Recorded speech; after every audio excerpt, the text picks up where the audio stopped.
think it's important because it is making visible what has been happening in the United States a great deal over the past decade, which is lots of people and lots of groups who are unhappy and angry about what's happening economically and politically in the country. And many of them are doing good work locally, but they have no visibility.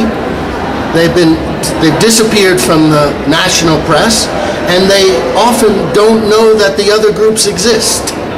And this has given an opportunity for people to see each other and to realize that there are groups all over the country. And so this has the possibility, I think, of creating a new kind of counterculture, a new movement where different groups with different politics and different agendas and different styles and different strategies, but they can work together as a common movement against the political and economic changes that have taken place over the United States in the past 30 years. So I think it's very important.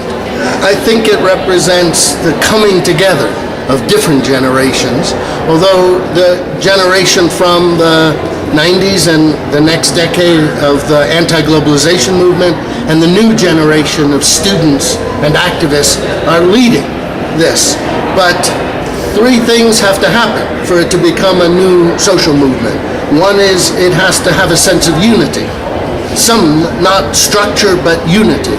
It has to have a sense of a sense of visibility, which is why I think the Occupy Wall Street is important, and it has to have a better story to tell. It has to find a way of communicating with people who don't already agree with it.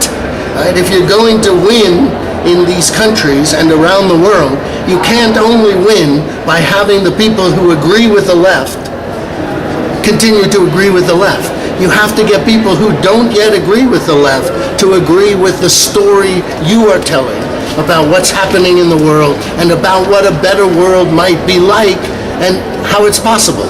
Right? And that's yet to happen. They have to communicate, and I think academics have to do some of the research in order to understand better how we've gotten to where we are, and where we can get to that's better.